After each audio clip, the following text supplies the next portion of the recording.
제가 2022년 9월 5일에 올린 정직에 관하여 대행 스님을 중심으로 라는 제목의 유튜브 영상에 여러분이 댓글을 많이 달아주셨습니다. 그 중에 지완이라는 닉네임을 쓰시는 분의 댓글에 대해 대댓글을 달지 않을 수 없다는 생각을 하게 되었습니다. 처음에는 길게 쓸 생각이 없었는데 한번 논리를 붙들고 나면 끝까지 철저하게 파고드는 게 제 성정이어서 글이 아주 길어졌습니다. 원고 용지로 70장 이상이 되어버렸네요. 답변으로서의 이 대댓글은 지완이라는 분에게 답하는 형식의 글이지만 그 중심은 자신의 종교신념 체계가 위태롭게 흔들릴 때 수행자는 그 상황에 어떻게 대응해야 하는가라는 주제입니다. 긴데다가 어렵기까지 합니다. 그렇지만 관심 있는 분들과 공유하면 좋을 것이라 판단되어 영상을 따로 제작해 올립니다. 이하 저의 대댓글입니다. 지완님께 답변 드립니다. 조금 깁니다. 님께서 길게 쓰셨고 제가 그 글을 성실하게 읽었으니 님께서도 저의 글을 끝까지 잘 읽어주시기 바랍니다. 1. 총 6번까지 이어지는 님의 첫 번째 댓글 가운데 1번은 제가 대행 스님을 위해 도라는 전기소설을 쓴 다음 그 내용 중 일부가 잘못 기록되었다는 것을 알게 되었고 그에 대해서 제가 잘못을 인정한다 이러한 내용인데 여기에 대해서 님께서 비웃는 그런 글을 쓰셨어요. 그런데 제 생각에는 잘못된 줄 알았으면 지금이라도 바로잡는 것이 사람다운 처신이 아닐까요? 잘못인 줄 알면서도 그대로 뭉개고 있는 것이 옳다는 뜻은 아니겠죠. 이에 대해서는 이 이상 더 대답할 필요조차 없다고 생각합니다. 제가 도에 대해서 어떻게 책을 쓰게 되었고 거기에 무엇이 잘못되었는지 여기에 대해서는 따로 영상을 올려서 세세한 경과를 말씀드리도록 하겠습니다. 이 부분은 영상으로도 말씀을 드리고 문서로도 표현을 할 것이고요. 최종적으로는 한마음 선언의 저의 입장을 전해서 앞으로 제가 쓴 잘못된 정보가 수록되어 있는 이 책에 대해서 이 책을 자료로 삼아 연구를 한다든가 연구 논문에 이 책을 인용함으로써 뒷받침을 한다든가 하는 일을 하지 않도록 해달라고 공식적으로 문서로 요구할 생각입니다. 2. 이어지는 2, 3, 4번 댓글에서 님께서는 대행스님이 하남선사의 제자라는 점을 증명하기 위해 여러모로 애를 쓰셨는데 이에 대해서는 한마음 선언에서 설립한 대행선 연구원에서 활동하는 차차석 교수님 또한 입장을 발표한 적이 있습니다. 차차석 교수님이 발표한 그 글을 제시하는 것으로서 답변을 대신하도록 하겠습니다. 차 교수님은 대행스님이 하남선사의 제자일 수 없다는 내용의 글을 발표했습니다. 그 내용은 한국불교신문 2017년 11월 23일자에 실렸고 인터넷 검색을 통해서도 지금도 읽어보실 수 있습니다. 차 교수님은 금강대학 심준보 교수님이 발표한 법륜사와 현대포교 대륜 화상을 중심으로 라는 논문에 대한 비평자 자격으로 그 글을 쓰신 것 같습니다. 한국불교신문에 실린 그에 관한 기사 중 일부분을 공유합니다. 법륜사와 현대포교 대륜 화상을 중심으로 심준보 금강대학 연구교수. 본 연구가 불이성 법륜사의 현대포교에 관심을 기울이는 점은 1970년대 이후 대형 도심포교당의 한 특징인 특정 승려 한 개인의 원력과 능력의 가장 최초 모델이라는 점이다. 1970년대 이후 대형 도심 포교당의 대표 격으로는 지광스님의 능인선언, 대행스님의 한마음선언, 우학스님의 영남불교대학을 들 수 있는데, 이 스님들의 카리스마적 리더십은 다음과 같다. 중간에 생략하고요. 대행스님은 근대의 대표적 선승인 하남스님과 탄허스님과의 도반으로서 그 법력에 대한 신도들의 믿음이 깊다. 또한 신자들의 구체적인 현실적 문제들을 속 시원히 해결해 주는 등 초월적 능력의 신비적 이미지가 대중들에게 강력한 카리스마로 작용하고 있다. 여기까지가 심준보 교수님의 본 발표문이고요. 거기에 대해서 논평자인 차차석 동방불교문화대학원 교수님의 논평문을 읽어보겠습니다. 법륜사와 현대 포교, 대륜 화상을 중심으로를 읽고, 대행스님은 근대의 대표적 선승인 하남스님과 탄허스님과의 도반으로서 그 법력에 대한 신도들의 믿음이 깊다는 구절은 매우 잘못된 표현이다. 탄허스님은 하남스님의 도반이 아니라 상좌이다. 대행스님은 탄허스님의 제자로 표현할 수는 있지만 하남스님의 제자는 아니다. 이런 점에 대해서는 이미 많은 논의가 있었다. 특히 대행스님과 하남스님은 함께 공부할 수 있는 기회도 없었지만 활동한 연대도 맞지 않는다. 이 부분은 조심스럽고 확인이 필요한 부분이지만 분명한 것은 잘못된 정보라는 점이다. 차후 수정을 요하는 부분이다. 이 기사에 대한 저의 의견을 더 자세히 알고 싶으시면은 유튜브 채널 이재열 법사의 불교 강의에 올라 있는 대행사상 비판 24, 대행스님이 하남선사의 제자일 수 없다는 대행선 연구원 교수의 증언을 들어보시기 바랍니다. 3. 님께서는 6번 글에서 캥기는 게 없으면 댓글 지우지 마라는 정직의 관점에서 김정빈은 기생충이라는 이재열은 숙주가 되고 있다는 크크라는 댓글을 다셨는데 이 유머러스한 댓글에 대해서 답변을 드리도록 하겠습니다. 아시는지 모르겠습니다만은 유튜브 시스템상 올린 영상을 수정하여 다시 올릴 경우에 먼저 번 영상을 내리고 새 영상을 올릴 수밖에 없도록 되어 있습니다. 그렇게 하면 첫 번째 영상에 딸려있던 조회수를 비롯한 모든 정보가 다 무효화되며 이에 따라 그 영상에 올라와 있던 댓글 또한 다 지워집니다. 대행스님을 중심으로 정직을 논한 본 영상의 경우 첫 번째 영상을 올린 후에 고쳐야 할 부분이 발견되어 수정을 했고 그 결과 1시간 44분 15초이던 영상이 1시간 42분 14초로 짧아지는 과정에서 이미 올린 댓글이 지워진 것 같습니다. 그러니 오해를 푸시기 바라며 아울러 혹시 제가 이미 올린 또는 앞으로 올릴 댓글을 지울지도 모른다는 생각은 하지 않아도 된다는 말씀과 함께 저에게는 캥기는 마음이 전혀 없음을 알려드립니다. 4.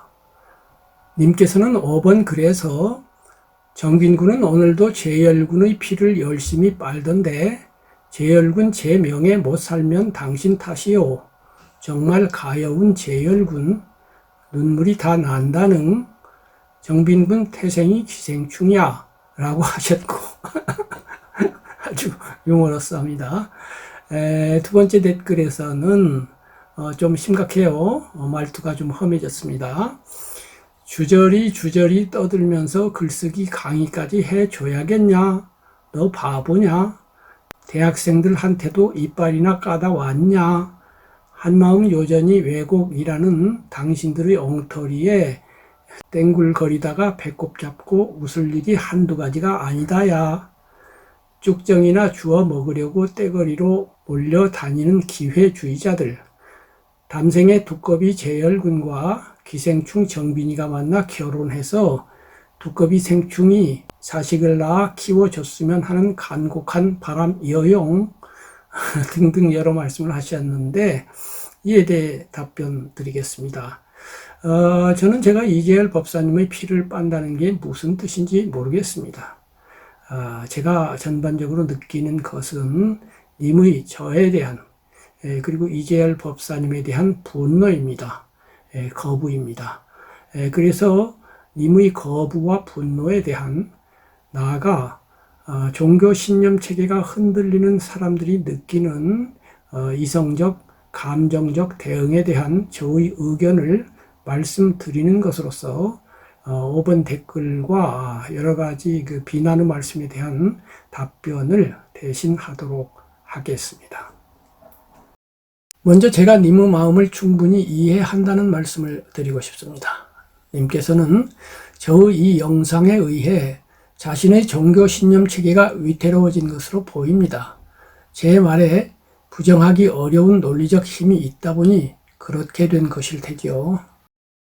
이에 대해서 저는 죽음의 과정을 연구한 심리학자 퀴블러 로스의 이론을 가져와 종교 신념 체계의 흔들림과 위태로움을 다뤄보고자 합니다. 퀴블러 로스에 따르면 인간은 불치병이 걸리는 등 시간을 경과하면서 생명이 위협당할 경우 감정 면에서 부정, 분노, 타협, 우울을 거쳐 마지막 5번째 단계에서 상황을 받아들이게 된다고 수용하게 된다고 합니다. 종교 신념이 공격받았을 때도 이와 대동소이하지 않을까요? 마치 고치기에는 이미 시기가 너무 늦어버린 간암 4기를 선고받은 사람처럼 종교 신자는 자신의 신념을 공격받은 끝에 그 신념에 결함이 있음을 인정하지 않을 수 없는 막다른 골목에 이르러 퀴블러 로스의 4단계를 거쳐 마지막에 현실을 받아들이는 것이 아니겠느냐는 말입니다.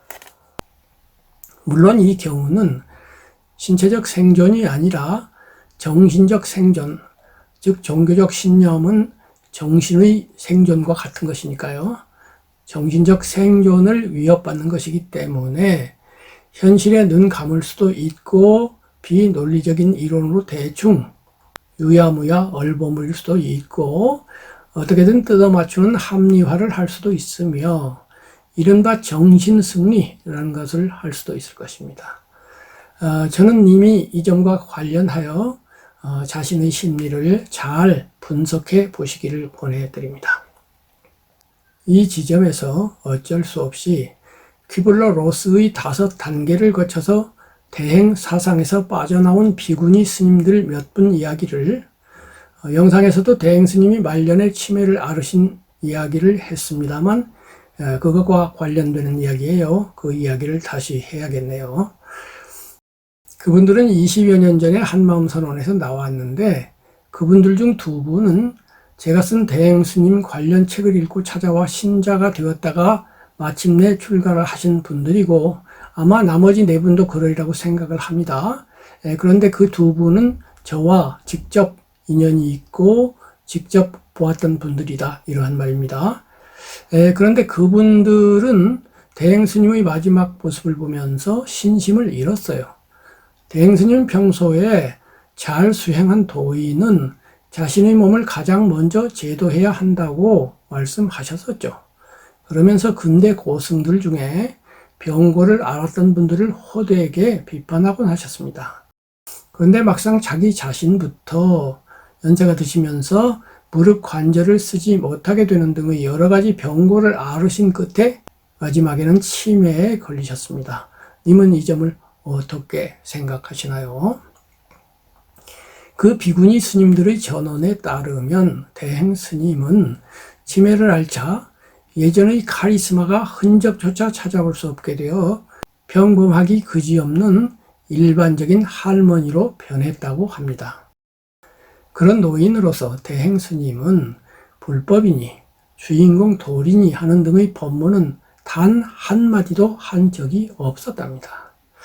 이 부분에 대해서는 따로 긴 분석 영상을 만들어 올리도록 하겠습니다. 또한 스님은 돈을 찾아오라고 해서 한아름 쌓아안고서 관절염 때문에 못 걸으셨기 때문에 제자 스님의 등에 업혀서 최고급 차를 타고 나갔는데 가시는 곳은 자녀가 살고 있던 안양 관양동 개인 아파트였답니다. 대행 스님은 제가 모시던 시절에도 관양동 개인 아파트에서 출퇴근을 하셨습니다. 스님으로서의 공생활을 하시지 않은 거죠. 다만 그때 저는 불법에 대한 이해가 일천해서 스님에게는 공생활이 매우 중요하다는 것, 그것이 무소유를 가능하게 하고 무소유를 행함으로써 완전한 해탈이 이루어진다는 것을 인지하지 못했었습니다. 대행스님의 그런 평범하기 그지없는 모습은 그분을 생불로 여겨 일생을 그분의 법에 맡기고 출가한 비구니 스님들을 실망시켰고, 급기야는 여섯 스님을 대표하여 한 스님이 저와 함께 대행사상 비판을 진행하는 이재열 법사님을 찾아오게 되었습니다. 그 스님은 이 법사님으로부터 대행사상의 어디에 문제가 있는지를 2-3시간에 걸쳐서 상세하게 들은 다음에 돌아갔습니다. 며칠 뒤에 그 스님이 이 법사님에게 전화를 해와서 하시는 말씀이 너무나 화가 났고 이 법사님이 너무나 미웠다, 그리고 너무나 두려웠다고 하셨답니다. 그러고 나서 나머지 5 비구니 스님들과 함께 다시 이 법사님을 찾아왔고, 그 자리에서 이 법사님은 또 한 번 한마음 사상의 문제점을 지적했습니다. 이런 경과를 거쳐 6 스님은 마침내 한마음 선언에서 나오게 되었는데 6 비구니 스님들은 갈 곳이 없었기 때문에 이 법사님이 포교하고 있던 서산의 법당으로 오셔서 거기에서 1년 이상을 머무르다가 각자 흩어져서 전통 불교로 돌아갔습니다. 이에 대한 이 법사님의 증언은 유튜브 채널 이재열 법사의 불교 강의 중 대행사상 비판 27번에 자세히 실려 있으니 참고하시기 바랍니다. 제가 이 사례를 말씀드리는 이유는 6 스님들의 대표 스님이 이 법사님으로부터 논리적으로 한마음 사상을 비판받은 다음 느꼈던 두려움을 언급하고 싶어서입니다. 이 두려운 감정이야말로 앞에서 말한 퀴블러-로스의 부정, 분노, 타협, 우울 등의 감정을 낳는 근거이기 때문입니다. 마지막 수용을 제외한 앞으로 4단계 감정은 모두가 다 죽음에 대한 두려움에 근거하여 일어납니다. 그리고 저는 님의 마음의 근거에도 그런 두려움이 있지 않나 추측합니다. 이에 근거하여 님께서는 지금 저와 이재열 법사님이 지적하는 논증에 대한 부정과 분노 등의 감정으로 대응하고 계신 것이겠죠. 저는 그러한 님의 감정을 이해합니다. 님의 감정이 옳다기보다는 연희 사람으로서는 지극히 자연스러운 현상이라는 점을 인정한다는 뜻입니다.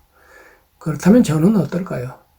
저는 한마음 사상에 의문이 생겨서 대행스님을 떠난 사람이지만 퀴블러-로스의 5단계 감정을 거치지는 않았습니다. 그 이유 중 첫 번째는 대행사상에 대한 비판이 오랜 기간에 걸쳐 천천히 이루어졌기 때문입니다.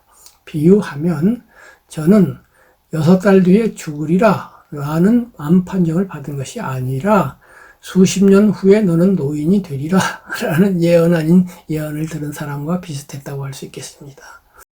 두 번째 이유도 있는데 그것은 자신의 종교신념 체계가 위태롭게 흔들릴 때 수행자는 그 상황에 어떻게 대응해야 하는가라는 문제를 다루고 있고, 이는 종교인들, 특히 불교인들에게 매우 중요한 주제입니다. 저는 수행이 잘 된 사람은 죽음 또는 그에 준하는 상황에 처했을 때 퀴블러-로스 같은 5가지 감정을 거치지 않거나 매우 짧은 시간 안에 그 단계를 통과하게 된다고 생각합니다. 예를 들어 소크라테스는 말년에 사형 선고를 받았지만 그 상황을 부정하지도 거부하지도 분노하지도 타협하지도 우울해하지도 않았습니다. 앞의 4단계를 거치지 않고 곧바로 5번째 단계로 넘어가 죽음을 수용했던 것이죠. 또 제가 아는 어떤 스님은 몇 달 뒤에 죽게 된다는 의사의 판정을 받은 다음 삶을 정리하여 자신이 죽은 후에 쓸 돈을 도반 스님께 맡기고 나서 한 달 가까운 단식을 함으로써 조용히 퀴블러로스의 앞으로 4단계 중 어느 단계도 거치지 않고 삶을 마치셨습니다. 이로써 알 수 있는 것은 자신으로서는 어쩔 수 없는 상황에 처했을 때 앞의 4단계라는 감정 비용을 치르지 않고 곧바로 5번째 단계로 넘어가는 사람이 진정한 수행자라는 점입니다. 삶은 우리가 노력하면 어찌할 수 있는 부분과 노력해도 어찌해 볼 수 없는 부분 등 두 부분으로 구성되어 있습니다. 옛사람들은 이에 대해 진인사 대천명이라는 좋은 가르침을 남기셨죠. 진인사 대천명이라는 말은 삶의 어찌할 수 있는 부분에 대해서는 인간으로서 해야 할 일을 다 하고 어찌할 수 없는 부분에 대해서는 수용하라는 뜻일 터입니다. 이로써 우리 불교인들 또는 수행자에게는 어떤 문제가 닥쳤을 때 그 문제가 진인사의 문제인지 대천명의 문제인지부터 밝혀야 한다는 결론이 나옵니다. 그런 다음에 그 문제가 진인사 문제라고 판단되면 전심전력으로 부딪혀 해결하고 대천명 문제라고 판단되면 곧바로 수용을 해야겠죠. 이 두 단계 중 그 문제가 진인사 문제인지 대천명 문제인지를 밝히는 것은 비교적 쉽습니다. 하지만 그것이 대천명 문제라고 판단된다고 해도 앞의 4단계를 건너뛰어 곧바로 5번째 단계로 진입하는 앞에서 살펴본 소크라테스와 어느 스님처럼 행하는 것은 지극히 어렵습니다. 그리고 삶을 살다 보면 죽음이라는 중대한 문제가 아닌 그보다는 덜 심각한 수많은 문제들에 마주치게 됩니다. 그런데 그 문제들 또한 대응책은 진인사와 대천명 등 2가지뿐입니다.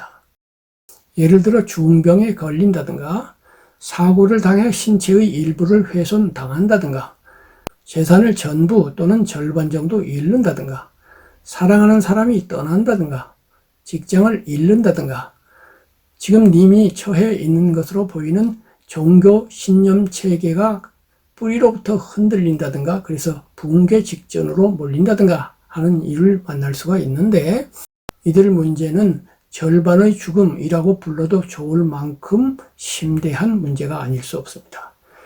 그리고 그들 문제 또한 최종적으로는 수용이라는 5번째 단계에서 끝날 수밖에 없습니다.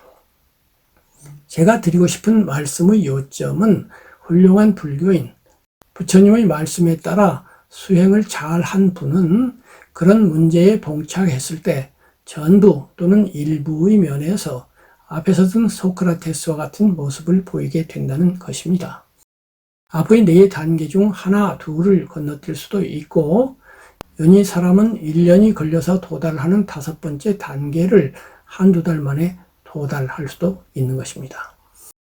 로마의 노예 철학자 에픽테토스는 주인이 팔을 비틀며 고문을 하자 주인어른 그렇게 하면 팔이 부러져요 라고 말했는데 그런데도 주인이 팔을 더 비틀어 부러졌습니다. 그러자 이 대단한 인물은 봐요 제가 팔이 부러질 거라고 했잖아요 라고 말했다고 합니다. 그는 대천명 밖에는 답이 없는 상황에 처하여 앞의 4단계를 훌쩍 건너뛰어 운다든가 비통해 한다든가 상대를 원망한다든가 하는 일체의 과정 없이 마지막 단계를 곧바로 받아들인 것이죠. 하지만 일반인은 그런 생각은 꿈에도 하지 못합니다. 자기의 재산이 절반이 날아가 버렸다고 해봅시다. 그 상황을 받아들이는데 1년으로 될까요? 2년으로 될까요? 30년 후에도 그때를 되돌아보면서 후회를 하는 것이 사람입니다. 그리고 그런 일은 아주 많고도 아주 많습니다. 저 또한 그와 비슷한 상황을 맞은 적이 있습니다. 이것은 절반의 죽음에 해당된다라고 하는 상황을 맞은 적이 있다 이 말이에요. 저는 이러한 경우 최종적으로는 그것을 받아들일 수밖에 없는 퀴블러-로스의 5번째 단계, 그것이 마지막 상태라는 것을 잘 알고 있었고 그래서 가능한 앞의 4단계를 빨리 지나가려고 노력했습니다. 그리고 연희 사람에 비해서는 제가 생각하기로는 연희 사람이 10년 걸릴 거를 한 1년 반 정도에 빠져나온 것 같습니다. 그 정도면 그리 나쁘지 않다고 저는 생각합니다. 하지만 앞으로 6달 뒤에 너 죽을 거야. 그렇게 되면 어떨지 모르겠습니다. 앞에서 예로 든 소크라테스와 어느 스님 그리고 에픽테토스에 비하면 아주 보잘것없는 모습을 보이지 않을까 생각도 해봅니다. 어쨌거나 나의 신념 체계가 부정되는 상황에 처했을 때 연희 사람은 먼저 부정 내지 거부 반응을 보입니다. 자기를 보호한다는 것은 생명체의 제1자적 욕구 반응이기 때문에 이는 당연하다면 당연한 일입니다. 그러나 수행이라는 것은 지극히 당연한 이 상황을 당연하다고 여기지 않는 데서부터 시작이 됩니다. 자기를 보호하려는 마음이 있는 한 수행의 최종 상태인 해탈은 이루어질 수 없습니다. 해탈은 죽음을 비롯한 일체의 초월이고 그 초월은 무아, 즉 자아 없음에서 이루어집니다. 열반은 탐진치의 소멸이라고 부처님의 으뜸 제자인 사리푸타 존자는 말씀하셨습니다. 바꿔 말해서 마음에 탐심이 있는 한 해탈은 없습니다. 탐심은 좁은 의미에서는 탐욕, 즉 지나친 욕구를 의미하지만 넓은 의미에서는 모든 욕구가 다 탐심에 해당된다고도 볼 수 있습니다. 즉 죽음을 싫어하고 삶을 좋아하는 마음까지도 탐심이라 이러한 말씀입니다. 이 마음까지 다 제거를 해야 해탈과 열반이 이루어집니다. 이 마음, 죽음을 싫어하고 삶을 좋아하는 이 마음을 없애지 않는 한 세속적인 행복은 얻을 수가 있어도 출세간적인 행복으로서의 열반 해탈을 얻을 수는 없다. 이러한 말씀입니다. 탐심을 거기까지 확대한 상태에서 보면 대행스님의 법은 탐심에 근거해 있습니다. 대행스님은 자신의 법이 신자의 탐심을 도울 것이고 그래서 좋은 것이라고 말하는 셈입니다. 주인공법을 통해서 신자는 자신의 건강을 증진하고 재산을 누리고 좋은 직장을 갖게 되고 존경받는 사람이 됩니다. 그러나 그것은 세속적인 행복의 증장일 뿐 불법의 본령인 해탈과는 아무런 관련도 없습니다.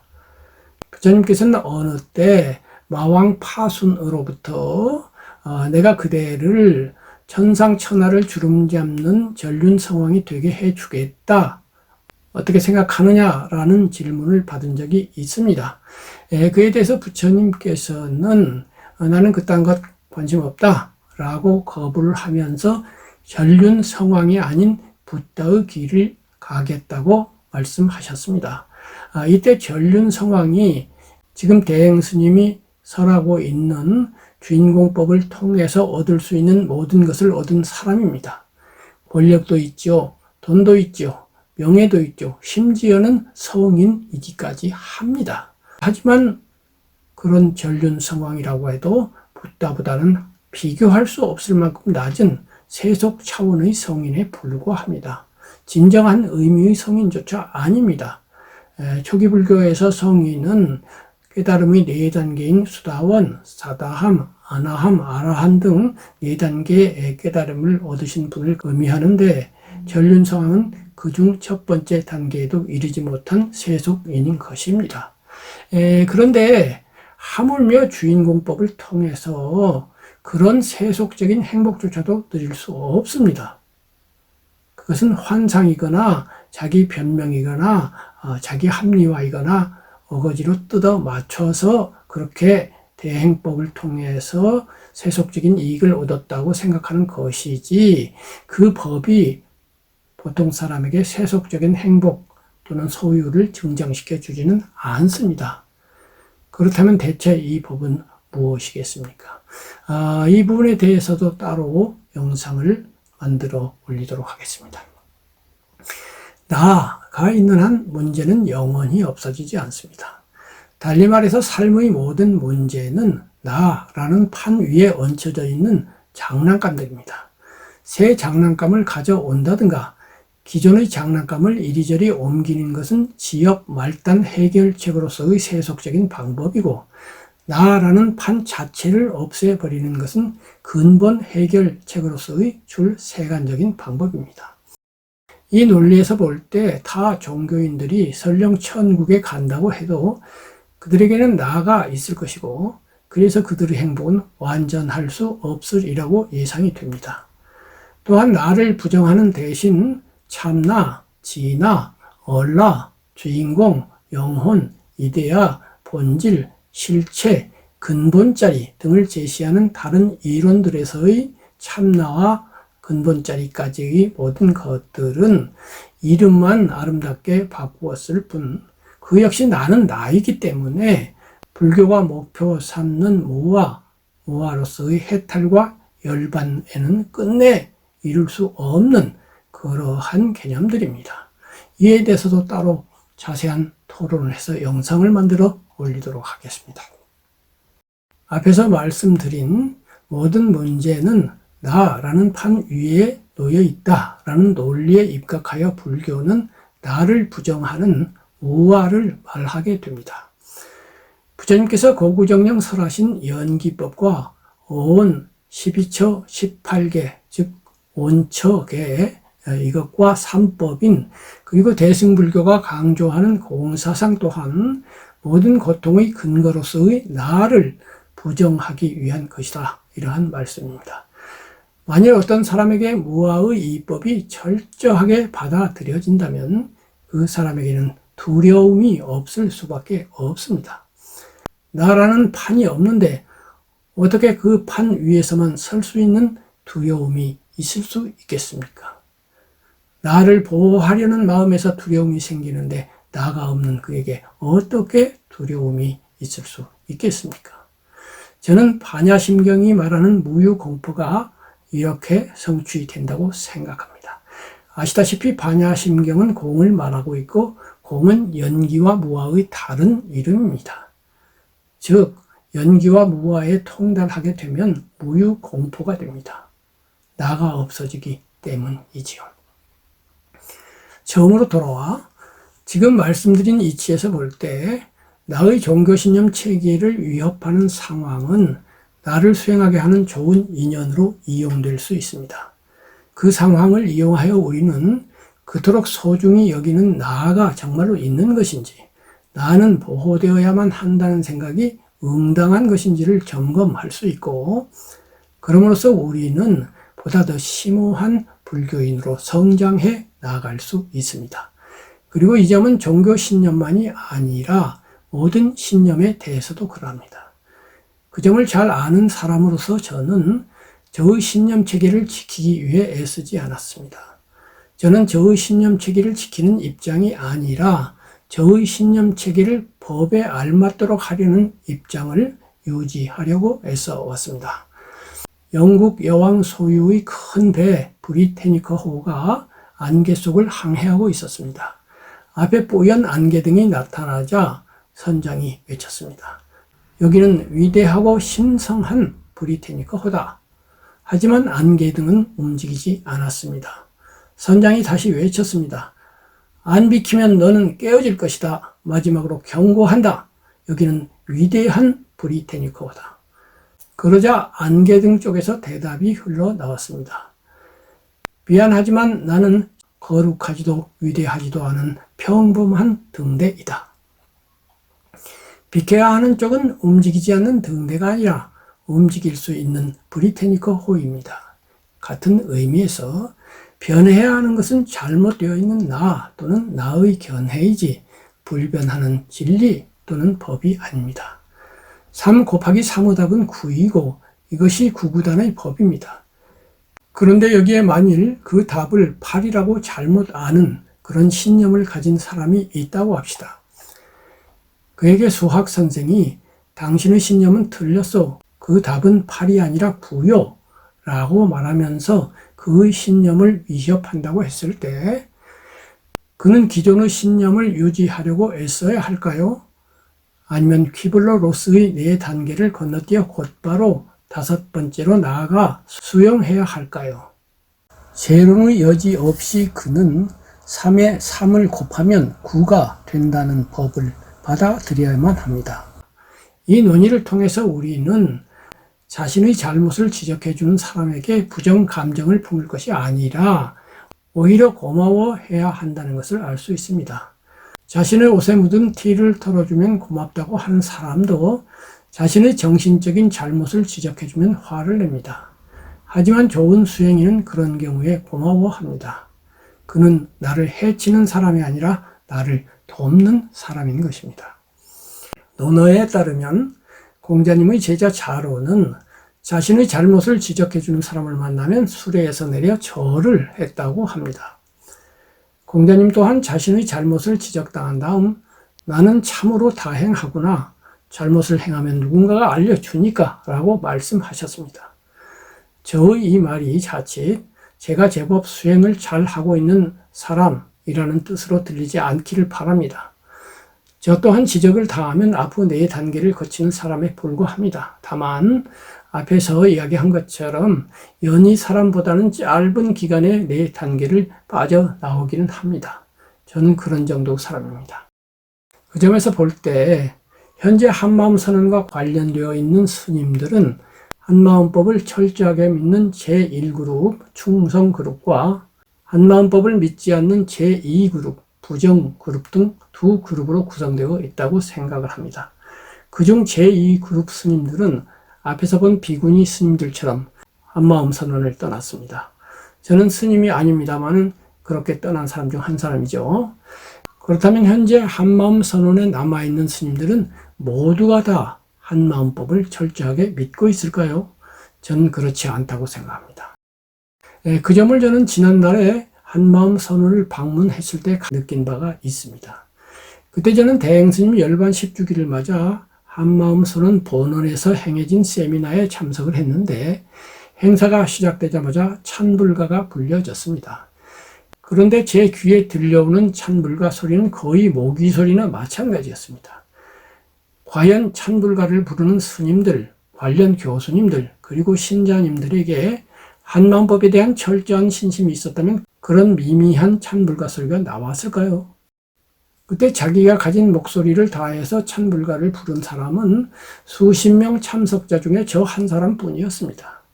저는 애국가를 부를 때에도 제대로 소리를 내어 큰 목소리로 부릅니다만 그때도 저는 찬불가를 큰 소리로 노래했습니다. 현재 산마음 선원에 계신 많은 스님들이 한마음법에 대한 신심이 없거나 매우 적은 상태에서 남아 계신 것이라고 저는 생각합니다. 저는 그분들을 다시 2그룹, 즉 충성그룹과 현실그룹으로 나눌 수 있다고 봅니다. 한마음법을 충실하게 믿는 분들도 있지만 한마음법을 믿지 않으면서도 한마음 선언을 따라하게 되면 짊어져야만 하는 어려움을, 현실적인 어려움을 모면하기 위해서 남아있는 분들도 있다는 그런 이야기죠. 저는 오래전에는 전자가 많았고 후자가 적었지만은 시간이 흐르는 동안 점차 전자는 적어지고 후자가 많아져 왔다고 생각을 합니다. 그래서 마침내는 현실그룹의 수가 충성그룹의 수보다 많아지게 되었는데 그런 변화는 아마도 대행 스님이 치매에 걸리신 때를 전후하여 혁명적으로 일어났을 것입니다. 생불로 여겨졌던 분의 평범해진 모습을 보면서 종교신념이 안 흔들렸다면 이상한 일이겠죠. 저는 현재 남아 계신 스님들 중 17 이상이 한마음법에 대한 철저한 신념이 없으면서도 어쩔 수 없이 남아 계신 것이라고 또는 오랫동안 믿어온 한마음법을 어떻게든 합리화하고 정당화해 보려고 분투 중이라고 생각을 합니다. 사정은 일반 신자님들의 경우도 대동소이할 것입니다. 다만 일반 신자님들은 대행스님이 치매에 걸리신 것을 모르고 있기 때문에 그 마지막 모습에 대해서 모르고 있기 때문에 충성그룹의 수가 많은 듯 보입니다. 대행스님의 설법 영상에 수십만 명이 몰려가 듣고 있는 것이 이를 증명합니다. 하지만 덮개는 언젠가 열리게 되고 진실은 마침내는 모습을 드러내게 마련입니다. 10년이 걸릴지 50년이 걸릴지 또는 100년, 200년이 걸릴지는 모르겠습니다만 저는 거짓과 진실의 전투에서 마지막 승리를 거두는 쪽이 진실일 수밖에 없다는 굳건한 믿음을 갖고 있습니다. 제가 대행 스님을 떠난 이후에 저의 상황이 어떠했는지를 말씀드리겠습니다. 영상에서 말씀드린 것처럼 저는 한마음법에 의심을 품게 되어 대행 스님을 떠났습니다. 그분을 떠난 뒤에 그때까지 스승에 의지하여 공부하던 사람으로서 홀로 서기를 하는 과정은 쉽지 않았습니다. 그때 저에게 KH 스님이 나타났습니다. 저를 홀로 서기로 이끈 그분은 우리나라의 윗바사나 명상을 처음으로 도입한 스님입니다만은, 그런데 그분의 도움 또는 그동안 탐구해온 바 석가모니 부처님께서 너 자신을 의지하라 라고 하는 설법을 중심으로 한 철학적 인식이 제 안에 자리를 잡는 데는 여러 해가 걸렸습니다. 그리고 여기에서도 반전이 일어났습니다. 나를 윗바사나로 인도한 KH 스님이 나를 실망시키는 일을 행하고야 말았던 거죠. 처음에 그분의 설법을 들었을 때 저는 그분이 기원정사에서 금방 내려오신 스님이 아닐까 싶을 정도였습니다. 그러나 사람의 다면성, 인생의 복잡성은 실로 심심미묘하기 그지없습니다. 그분은 여자 문제로 나를 실망시켰고 금전 문제로도 나를 실망시켰습니다. 그 사건을 통해서 저는 사람을 믿어서는 안 된다는 것을 뼈저리게 느꼈고, 중요한 것은 사람이 아니라 법이라는 것을 명심하게 되었습니다. 어쨌거나 이렇게 여러 우여곡절을 겪어가면서 오늘에 이른 것이 저이고 보면 저 또한 연히 사람들과 비슷하게 퀴블러-로스의 4단계를 거쳐왔다고, 그래서 마침내는 지금에 이르렀다고 보아야 할 것입니다. 앞에서 사람이 아니라 법이 중요하다고 말씀을 드렸는데, 문제는 법이 무엇이며 어떤 법이 정법이냐는 것입니다. 저는 아직도 탐구하는 구도자로서 어떤 것이 정법이라는 데 대한 정답을 알고 있다고 여기지 않습니다. 한때는 대행 스님이 정법을 설하는 분이라고 믿었던 나, 그 다음에는 KH 스님이 정법을 설한다고 믿었던 나, 그 다음에는 남방 빨리 경전만이 정법이라고 믿었던 나, 그 다음에는 빨리 경전은 대승사상에 더 풍부해져야 한다고 생각하게 된 나, 그 다음에는 저의 법에 대한 기준은 이렇게 변천해 왔습니다.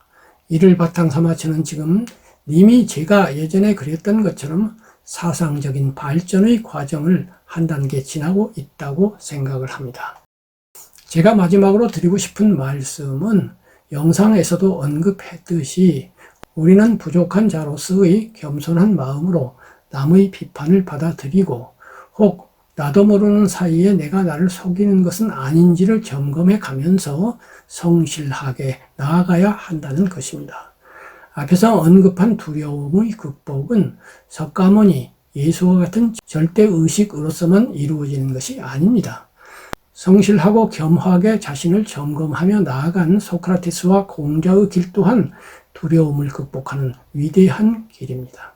아니, 어쩌면 이것이야말로 석가모니나 예수와 같은 전무후무할 정도로 위대한 자질을 지니고 태어나지 못한 모든 사람, 모든 구도자가 걸어가야 할 정직의 길, 최선의 길이라고 저는 생각을 합니다. 이런 댓글을 통해서보다는 직접 만나서 정직이라는 주제를 놓고 토론을 해보시는 것은 어떤지요?